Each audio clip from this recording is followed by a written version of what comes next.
जंगल में हल्की धुंध छाई हुई थी। सूरज की रोशनी पेड़ों की शाखाओं से छनकर जमीन पर गिर रही थी, लेकिन वो भी जगह जगह बिखरी मिट्टी और टूटे हुए पेड़ों के बीच फीकी लग रही थी। अनन्या ने चारों ओर फैले तबाही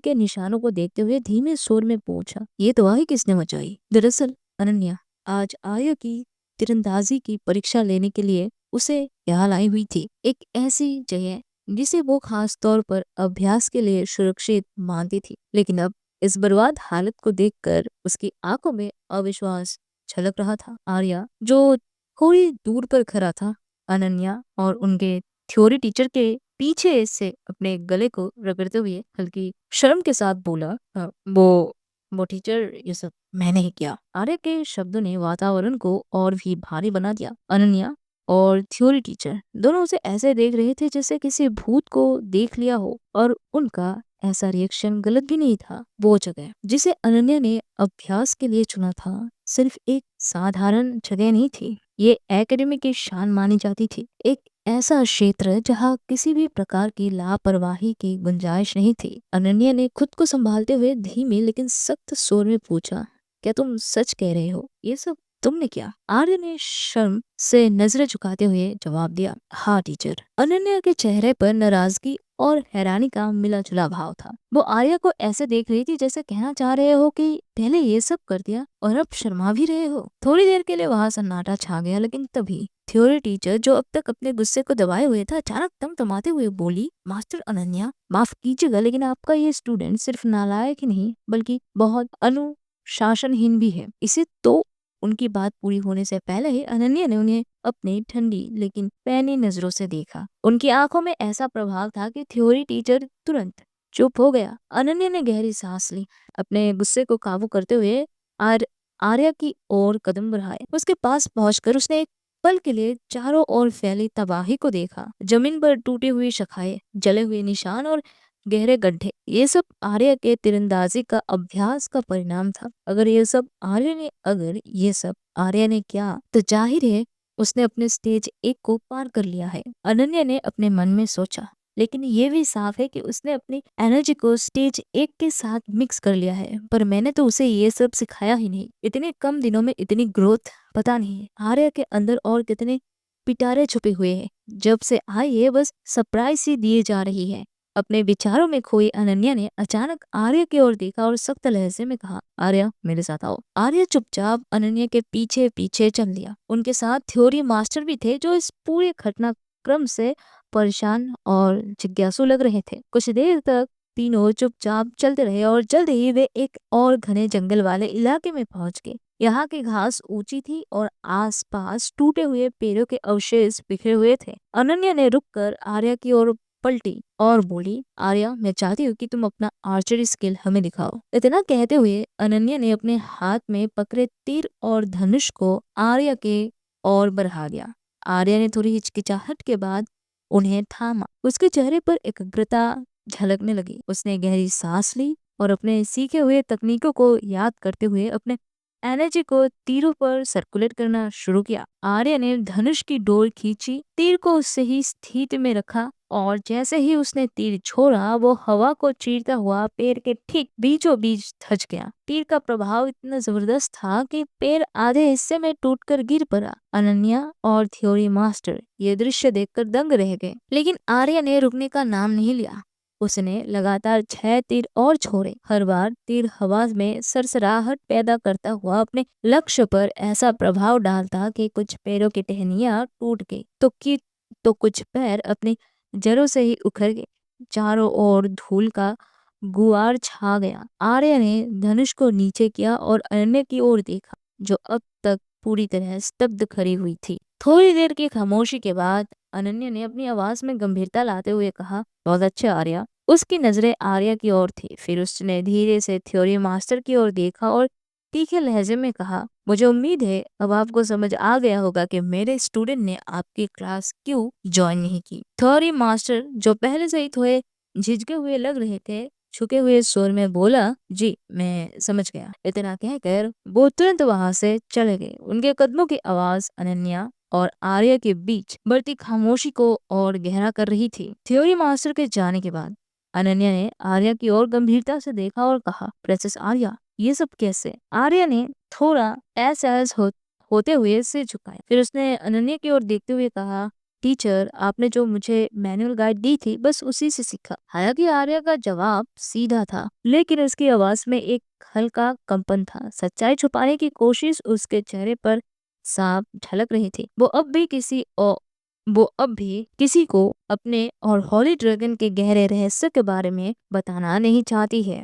अनन्या ने उसकी बात सुनी, लेकिन पूरी तरह से संतुष्ट नहीं हुई। उसकी आंखों में संदेह की झलक थी, पर फिर भी उसने आर्या से और सवाल करने से खुद को रोका। ठीक है, अनन्या ने धीरे से कहा, तो फिर हमें एकेडमी हॉल चलना चाहिए। तुम्हारे स्पेशल एग्जाम की अर्जी देने का समय हो गया। आर्या ने एक धीमा सिर हिला दिया। उसकी आंखों में एक अद्भुत संयम और दृढ़ निश्चय झलक रहा था। दोनों ने बिना एक शब्द कहे आगे बढ़ने का फैसला किया। जैसे ही वे एकेडमी हॉल की ओर बढ़े, जंगल के शांत वातावरण में उनके कदमों की आवाज गूंज उठी। कुछ पल बाद आर्या और अनन्या एकेडमी हॉल में पहुंच गए। उनके कदम की गूंज हॉल की भव्य खामोशी को तोड़ रही थी। दोनों मास्टर सतीश टेबल के सामने खड़े थे। अनन्या ने सीधे स्वर में कहा, मास्टर सतीश, हमें तीसरे एग्जाम के लिए स्पेशल एग्जाम की अर्जी देनी है। मास्टर सतीश ने अपनी आंखें उठाकर उनकी ओर देखा। उनके चेहरे पर आश्चर्य और उलझन के भाव झलक रहे थे। उनके मन में सवाल उठ रहा था, अभी एक सप्ताह पहले ही तो स्पेशल एग्जाम हुआ था, अब फिर से? लेकिन उन्होंने अपने विचार को दबा दिया और शांत स्वर में बोली, ठीक है। फिर बिना किसी सवाल के उन्होंने एक कागज निकाला और अर्जी पर हस्ताक्षर कर दिए। कागज अनन्या को थमाते हुए उन्होंने कहा, आप लोग बिल्डिंग नंबर 4 कमरा नंबर 102 पर जाइए। मैं बाकी के मास्टर्स को वहां भेज देता हूँ। अनन्या ने सिर हिलाया बिना एक शब्द कहे और आर्या को इशारे से अपने साथ आने को कहा।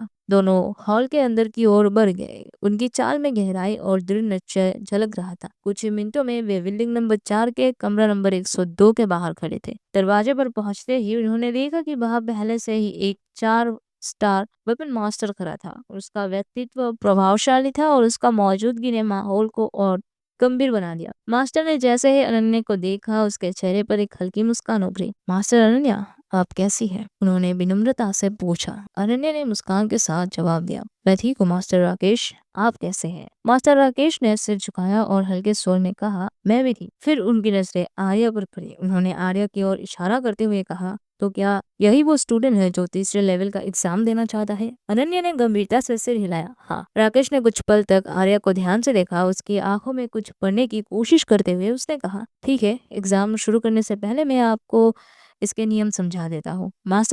राकेश ने आर्या और अनन्या को कमरे में दाखिल होने का इशारा किया। जैसे ही वो अंदर आए, उन्होंने दरवाजा बंद कर दिया। कमरा पूरी तरह खाली था। चारों ओर केवल सन्नाटा और एक अजीब सी रहस्यमयी ऊर्जा थी। आर्या ने चारों तरफ नजरें दौड़ाई, लेकिन उसे कुछ भी नजर नहीं आया। उसका माथा हल्का सा सिकुड़ गया। तभी मास्टर राकेश की गहरी गंभीर आवाज कमरे में गूंज उठे, तीसरे एग्जाम में हम योद्धा के हथियार की समझ और उनकी क्षमता का परीक्षण करते हैं। आर्य ने उसकी बात को ध्यान से सुना, लेकिन उसकी आंखों में अब भी हल्का संदेह झलक रहा था। मास्टर राकेश ने उसकी ओर देखा और गंभीर स्वर में कहा, तुम्हें इस परीक्षा को पास करने के लिए माया फॉर्मेशन के अंदर जाना होगा। वहां दी गई चुनौती को पूरा करना और खुद को फॉर्मेशन से बाहर निकालना तुम्हारा लक्ष्य होगा। इससे पहले कि आर्य कुछ पूछ पाता, अनन्या ने अचानक में बीच में टोका। उसकी आवाज में चिंता थी। क्या आप खोजी माया फॉर्मेशन की बात कर रहे हैं मास्टर राकेश? मास्टर राकेश ने अनन्या की ओर देखा और सिर हिलाया। हाँ। आर्य ने अनन्या की बात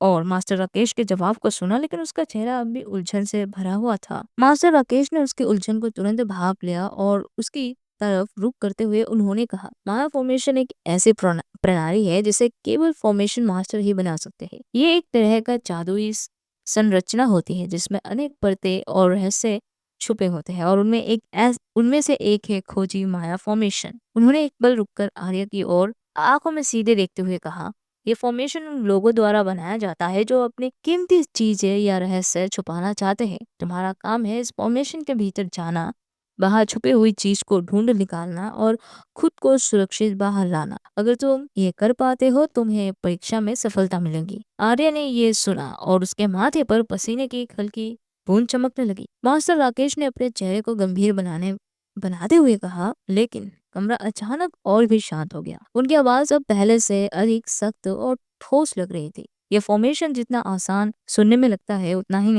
है नहीं। इसमें भ्रम, खतरे और असल चुनौतियों का सामना करना पड़ता है। कई बार योद्धा खुद को इस फॉर्मेशन में खो देते हैं। आर्य ने गहरी सांस ली। मास्टर राकेश एक लंबी सांस ली और अपनी गहरी आवाज में बोलना फिर से शुरू किया। तुमने स्पेशल एग्जाम का रास्ता चुना है और ये रास्ता साधारण नहीं होता। इसका मतलब है कि तुम्हारे एग्जाम लेने का तरीका भी सामान्य से बिल्कुल अलग हो। उनकी आंखें अब आर्या पर टिकी थी, जो उनके हर बात को ध्यान से सुन रहा था। अगर तुमने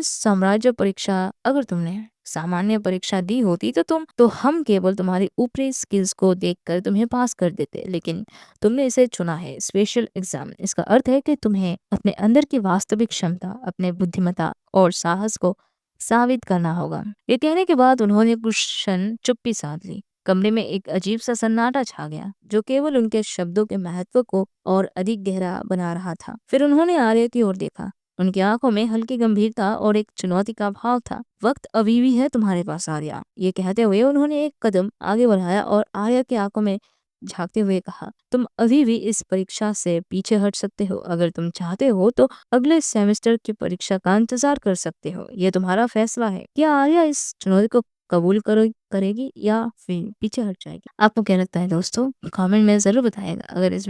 अगर ये चैप्टर आपको पसंद आया हो तो इस वीडियो को लाइक कर दीजिएगा, और जो भी नए लिसनर्स है इस वीडियो चैनल को सब्सक्राइब कर दीजिएगा, क्योंकि हमारा अल्टीमेट गोल है 31 दिसंबर से पहले 1 के सब्सक्राइबर गेन करना। और जब भी हमारे मेंबरशिप को ज्वाइन करना चाहते हैं और एक्सक्लूसिव कंटेंट का मजा लेना चाहते हैं, तो आप हमारे मेंबरशिप को ज्वाइन कर सकते हैं, जो कि है सिर्फ 59 रुपीज़ पे। मिलते हैं अगले वीडियो में, तब तक के लिए बाय बाय।